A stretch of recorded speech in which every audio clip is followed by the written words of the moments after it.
Parte 2, Capítulo 12, Conselho de Guerra. Houve uma grande correria por todo o convés. Quando ouvi a confusão de pessoas vindo das cabines e do castelo de proa, aproveitei para saltar fora do barril. Como um raio, contornei a vela principal e corri em direção à popa até chegar do outro lado do deck a tempo de encontrar Hunter e o Dr. Livesey na amurada frontal. Toda a tripulação já havia se reunido ali. Um nevoeiro surgiu quase ao mesmo tempo em que a lua apareceu. Ao longe, alguns quilômetros a sudoeste, podíamos ver duas colinas baixas, e atrás de uma delas, outra ainda maior se erguia, com o pico ainda coberto pela névoa. Todas tinham um formato cônico e pontiagudo. Foi tudo o que pude ver. Aquilo parecia um sonho, pois ainda não havia me recuperado do pavor de poucos minutos atrás. Foi quando ouvi as ordens do capitão Smollett. O Espanhola avançou a Barlavento, seguindo o curso que nos levaria ao leste da ilha. Muito bem, homens, gritou o capitão, depois que as velas foram manobradas. Algum de vocês já esteve nessa ilha? Eu já, senhor, respondeu Silver. Quando trabalhei em um navio mercante, paramos aí para pegar água. O ancoradouro fica ao sul, contornando uma ilhota. Estou certo? Sim, senhor. Chamam de a Ilha do Esqueleto. Era bastante frequentada por piratas antigamente, e um marujo que navegava conosco conhecia bem todos os seus detalhes. Aquele monte ao norte é chamado de Colina do Mastro. Seguindo ao sul, há 3 colunas enfileiradas. São chamadas de Traquete, Grande e Mezena, senhor. Mas a Grande, coberta pela névoa, também costumavam chamar de Luneta, porque ali deixavam um marujo de vigia, enquanto a tripulação ficava lá embaixo no ancoradouro, limpando os navios. Era lá que ancoravam, para limpar os navios, senhor, se me permite dizer. Estou com o mapa aqui, disse Capitão Smollett. Veja se o lugar é esse. Os olhos de Long John faiscaram quando segurou o mapa, mas pelo aspecto do papel percebi que ele se frustraria. Não era o mapa que encontramos no baú de Billy Bones, e sim uma cópia idêntica, com todos os nomes, altitudes e profundidades, sem as cruzes vermelhas e anotações. Por maior que fosse seu desapontamento, Silver teve a presença de espírito necessária para disfarçar. Sim, senhor, confirmou Silver. O lugar é esse mesmo, sem dúvida, e muito bem traçado. Quem desenhou este mapa, senhor? Os piratas não teriam capacidade para isso, creio eu. Ah, sim, aqui está. Ancoradouro do Capitão Kidd. Era assim mesmo que meu companheiro de bordo chamava. Há uma forte corrente que contorna o lado sul. Depois vira para o norte e passa pela praia a oeste. O senhor fez bem em seguir a Barlavento para se aproximar da ilha. Se a intenção do senhor era ancorar e carenar o navio, não tem lugar melhor. Obrigado, marinheiro, disse o capitão Smollett. Pedirei sua ajuda mais tarde. Dispensado. Fiquei surpreso com a frieza de John ao admitir que conhecia a ilha e também um pouco assustado quando o vi se aproximando de mim. Certamente ele não sabia que eu o escutara confabular de dentro do barril de maçãs com seus cúmplices. Mesmo assim, sua crueldade, desfaçatez e influência sobre os homens me deixaram horrorizado, e mal pude conter um calafrio quando ele pousou sua mão sobre meu braço. Sim, senhor, ele me disse, é um belo lugar esta ilha, um belo lugar para um rapaz desembarcar. Você vai poder se lavar no rio, trepar nas árvores, caçar umas cabras, você vai ver só. E vai se perder nessas colinas, como se você mesmo fosse uma cabra. Ah, isso me rejuvenesce. Tinha até me esquecido da minha perna de pau, Que coisa boa é ser jovem e saudável. Pode acreditar, quando você quiser sair para explorar um pouco, é só falar com o velho John aqui, que eu faço um lanchinho para você levar.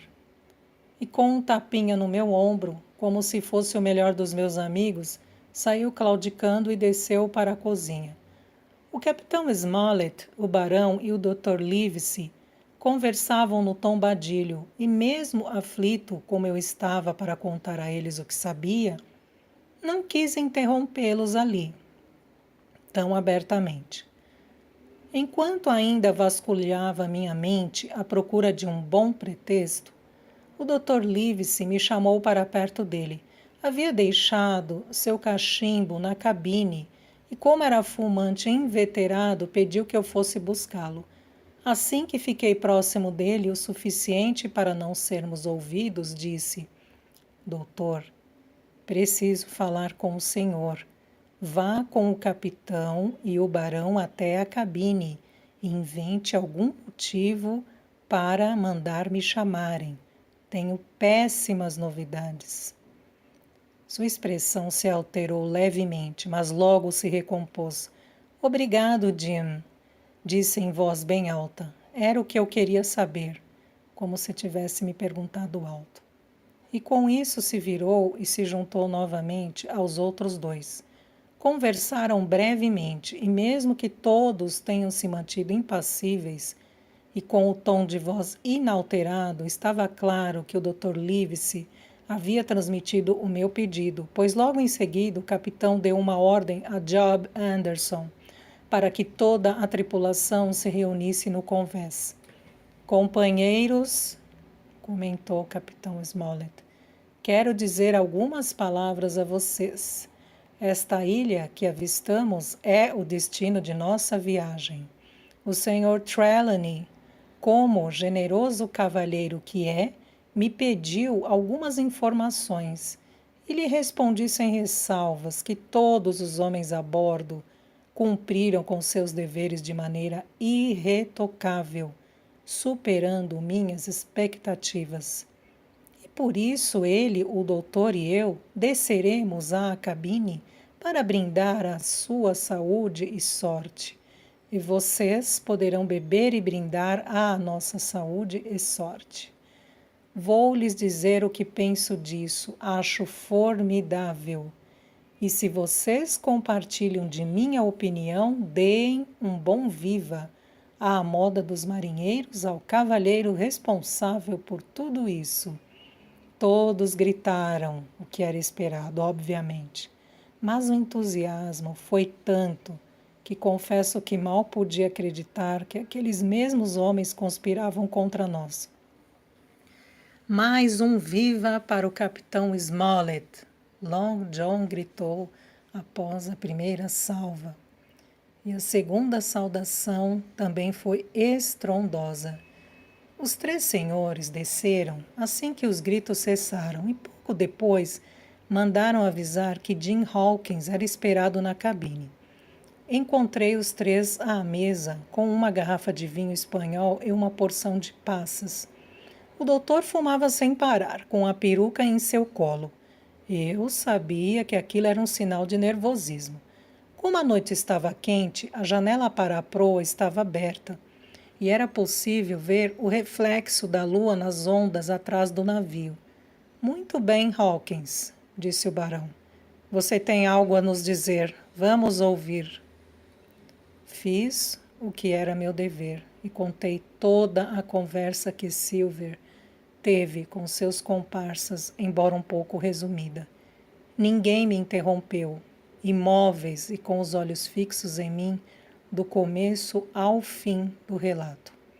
Puxa uma cadeira, Jim, disse o Dr. Livesey quando terminei.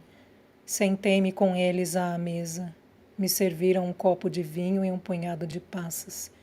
Todos os três, um após o outro, fizeram uma reverência e brindaram à minha saúde e em reconhecimento à minha sorte e coragem. Bem, capitão, o barão foi o primeiro a falar. Você estava certo e eu errado. Reconheço que fui um idiota e aguardo suas ordens. Não foi mais idiota que eu, senhor, replicou o capitão. Nunca conheci uma tripulação capaz de organizar um motim sem que um homem mais atento pudesse perceber algum sinal da tramóia e se prevenir. Mas esses me enganaram direitinho.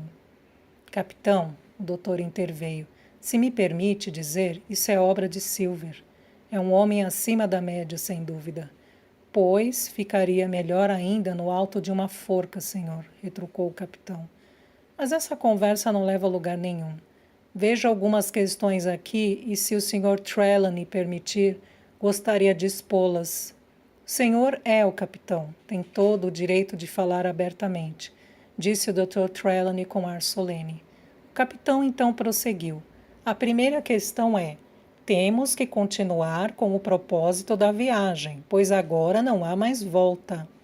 Se eu der ordem para retornarmos, aí é que sem dúvida nos atacarão.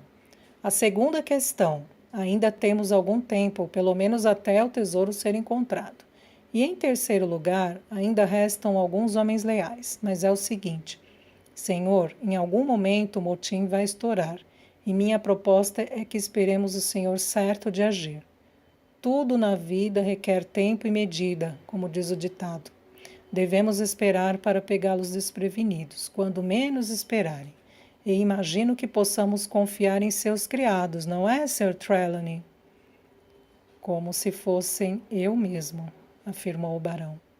Eles são 3, calculou o capitão. Contando conosco e com Hawkins aqui, somos em 7. E os marinheiros leais? Provavelmente os homens de Trelawney contratou. Os homens que Trelawney contratou, apontou o doutor. Aqueles que ele mesmo escolheu antes de topar com Silver. Não, tornou o barão. Hands também era um dos meus. Eu realmente pensei que Hands fosse confiável, acrescentou o capitão. E pensar que são todos ingleses. O barão se exaltou. Tenho ganas de explodir este navio. Bem, senhores, continuou o capitão. O que vou dizer não ajuda muito. Devemos esperar e nos manter atentos, concordam? Não é fácil, eu sei. Seria melhor irmos às vias de fato, mas isso de nada adiantaria antes de sabermos quem está do nosso lado. É esperar e ver o que acontece. Essa é a minha opinião. Jim pode ser de grande ajuda neste momento, disse o médico. Antes de ser observador, os marujos ficam à vontade perto dele. Jim deposita uma grande fé em você, acrescentou o barão. Ouvir aquilo me deixou desesperado, pois não me sentia nem um pouco à altura daquela responsabilidade. Ainda assim, por uma série de circunstâncias estranhas, nossa chance de salvação veio mesmo através de mim. Fosse como fosse, só podíamos confiar em apenas 7 dos 26 marinheiros a bordo. E um desses 7 era apenas um menino. Portanto, eram 6 homens de nós contra 19 deles.